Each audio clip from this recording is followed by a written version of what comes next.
Hello and welcome back to another episode of Let's Play World of Warcraft Storytime, and we're going to the western Playlands to complete some more quests. And we were talking about the fruit basket that was delivered to the Irida people by Sagaras in order for them to join his crusade, the Burning Crusade, in fact. So those guys, they were doing their stuff on Argus, and the Prophet Valen, just a quick reminder, the Erida people were ruled by a council of 3 who were Kil'Jaeden, Archimonde and Valen. Ah, okay. Need to slay those infected bears. And those guys were offered a quick I lost my train of thought. I really lost it. Oh, for fuck's sake. They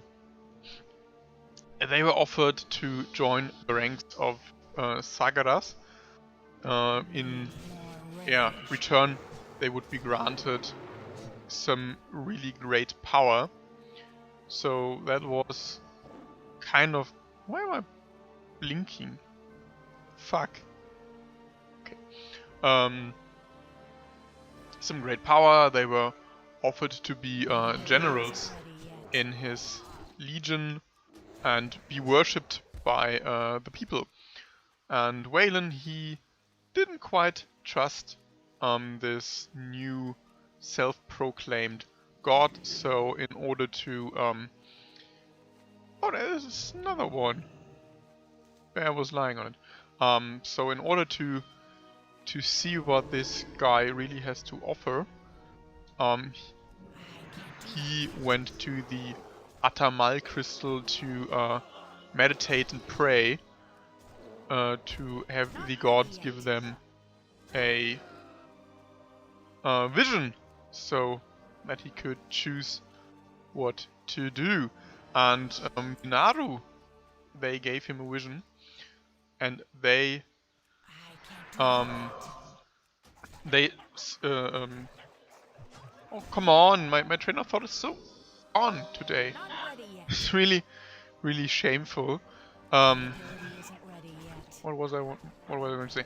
The vision revealed to him that the cheering people he saw beforehand in the vision that Sagaras granted were only demons, and they weren't worshipping them, they were following orders. So that's kind of a bummer, but that's pretty much what he saw. So he, of course, was going to tell his friends. Archimonde and Kil'Jaeden were friends with Valen back then, and they, of course, didn't believe him. He thought of Archimonde to be not trusting to his advice, because Archimonde was always the kind of guy who lusted for power, but from his friend Kil'Jaeden he expected better. So they, of course, accepted the gift from Sagaras and were transformed into a Man'ari, which is the Irida word for monsters or abominations. I like the word abomination much more than monster. It has a much more dramatic sound to it. So they were doing, of course, their stuff, and Valen, he gathered his most trusted advisors or friends and some of their people who had an equally abhorred opinion of the gift of Sagaras, and he tried to flee his world. But one of his friends, and this friend is not Archimonde or Kil'Jaeden, because of course he didn't trust them to be abhorred by those visions, because he saw what they had done. Just a quick quick jump here. These Scarlet Onslaught members, they look like they've been slain by an NPC we've met in the very first episode. Back, yeah, I don't know. How long have I been doing it? I think could be. Is it half a year? Is it already? I don't know. Please do tell me, how long have I been doing this? Yeah, so this friend of him betrayed him to Kil'Jaeden and Archimonde, and they thought of him to escape with the Atamal crystal, which was a rather sacred relic to the Ereda people and had its own powers in a way. Because a vision told Waylon to visit the highest mountain with his followers plus the Atamal crystal, and he would be helped. I think it was also a date given, but I can't remember the exact date. But of course, where his friend betrayed him, the other members of his race were also there, storming up the hillside, and they were already transformed into the Man'ari, which yeah, could have been rather deadly for Waylon and his followers, but the Naru, they came in time to save them with their alien ship. Yeah, so we're getting into a little bit of science fiction here.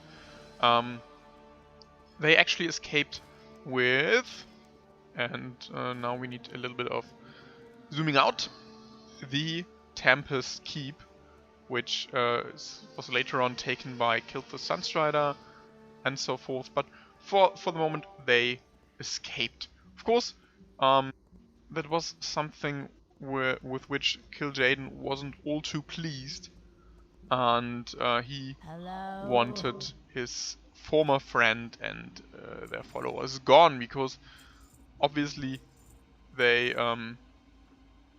yeah, put a bad name to the Legion, or it was kind of a personal vendetta against them. So he chased them down, and every time he found them on a planet, he eradicated the whole planet. He marched in with the whole of the Burning Legion and eradicated the whole planet. But the Draenei people, as they were called now, they had also their Narus on board, or their Naru on board, and this Naru, I think he was Ku'ure, or Ku'ure and Mu'uru, I think. And those two, Ku'ure fell sick when they crash landed on Draenor, so they were stuck there. But the other instances, the two Naru, they were perfectly fine and they escaped. Which brings us kind of to the story of Draenor, but we need to turn in some quests again. What now? It's a relief to have those hunters out of the way. We're not done killing Alliance, however. So we got a gun. Nope. Nope. And nope. And double nope. So which one is the... there. Oh! I leveled up. I got hamstring. Nice. Don't need hamstring. I think. Oh, sorry. I nearly skipped the dialogue. The men who till Felstone Field are no farmers. They're soldiers.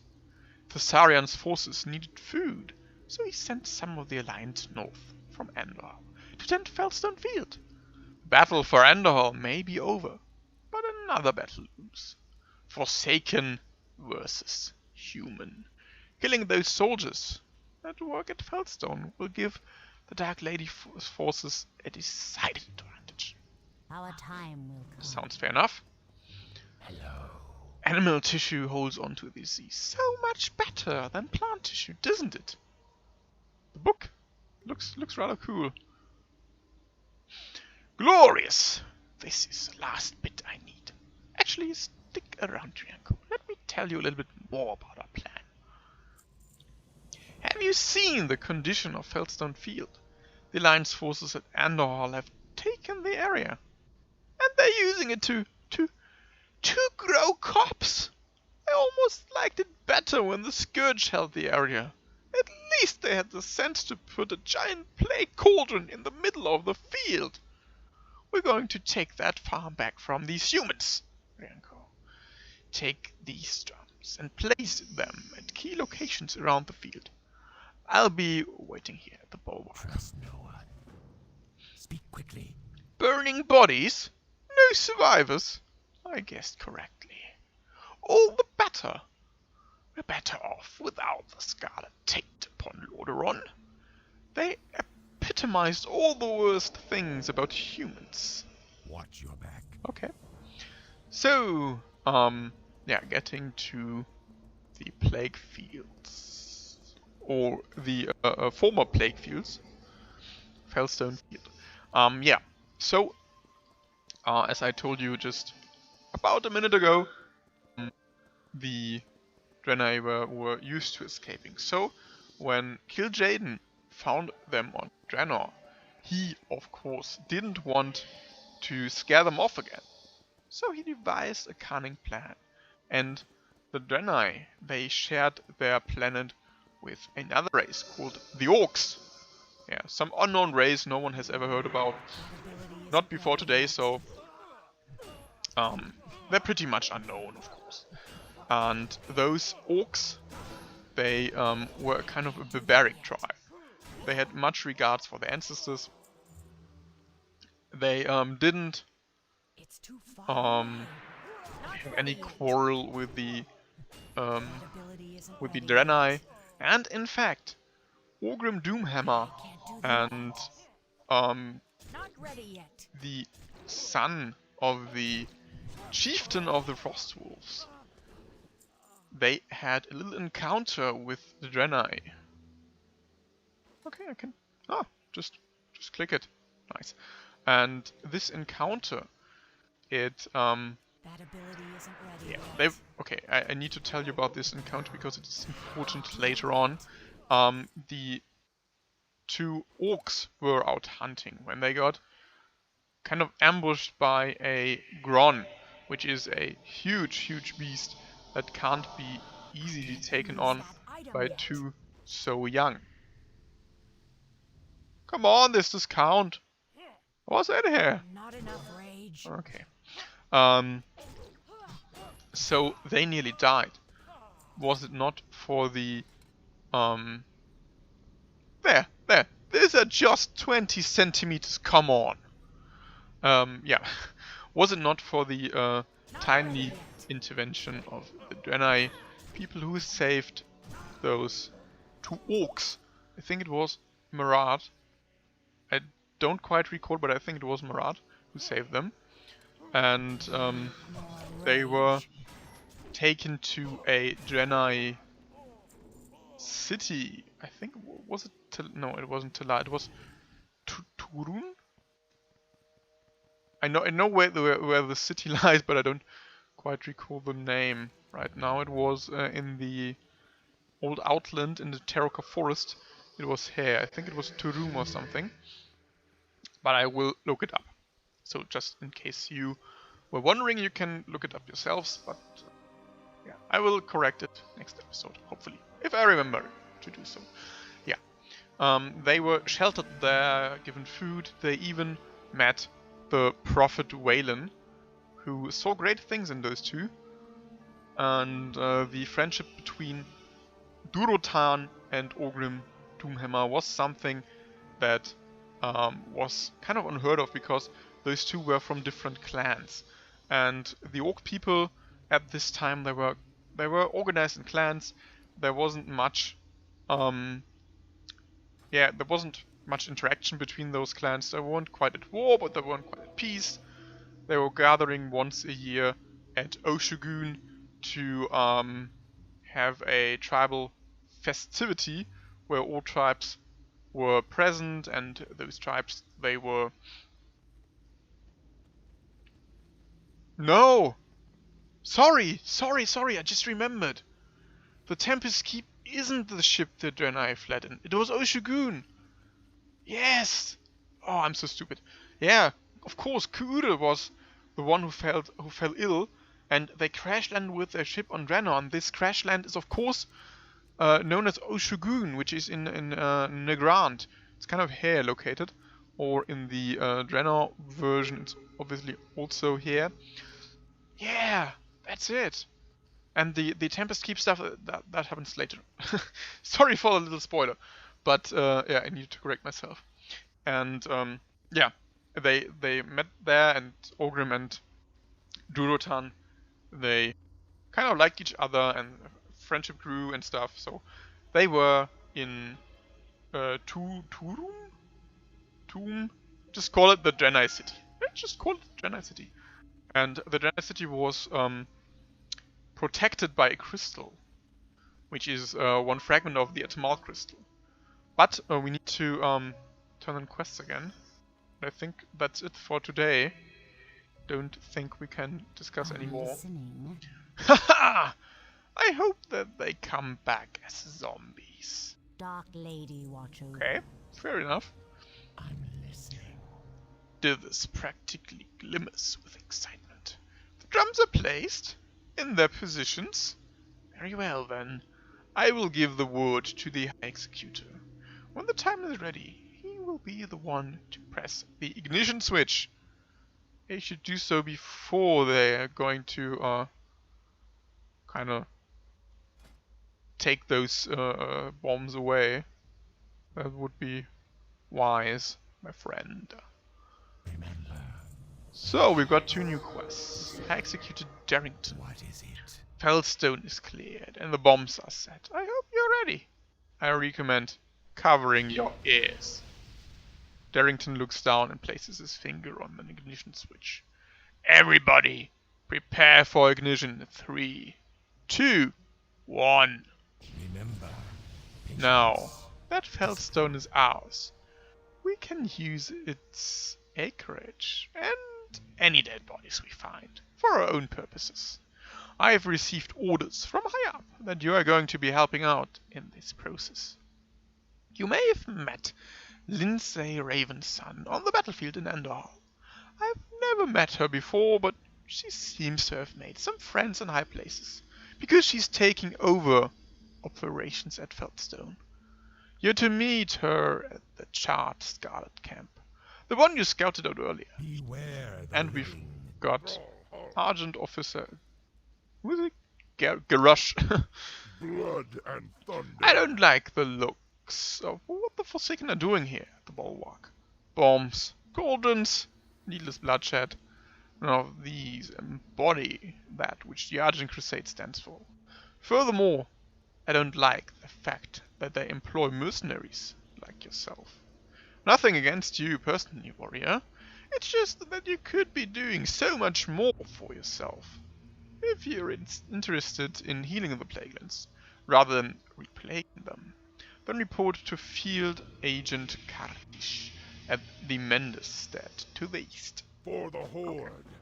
Okay, we've got about 2 minutes left. Yeah. So, the city of the Draenei, they were protected by pieces of the Eternal crystal, which broke, of course. So, those crystals had different abilities, and the one used at this particular Draenei city was meant to hide the city from sight. So when Marat turned the stone, the city, it got visible, and the orcs were granted passage inside, which is a huge tactical advantage that the Draenei had until that moment. For when the war breaks out, of course, the wisdom or experiences of Durotan and Ogrim are needed. I think also Ogrim was unconscious because it's Durotan who reveals that particular information to the people. Okay. So, yeah. But that's a story for another day. The next day, or the next Sunday, because I've got some things coming up. The exams start on Tuesday the 9th of February, and the next day I've got another one, and I think it is on Saturday that I got my last. So 3 exams which I need to prepare for, and there's just no time to record any additional episodes at the moment. But I think after the 14th of February I've got some time, because then there is a break, a huge semester break, which goes on to I think April or so. I don't know. Yeah, but that's kind of it. We're going to look into the story of Draenor in the next episode. So, see you again. TTFN. Ta-ta for now.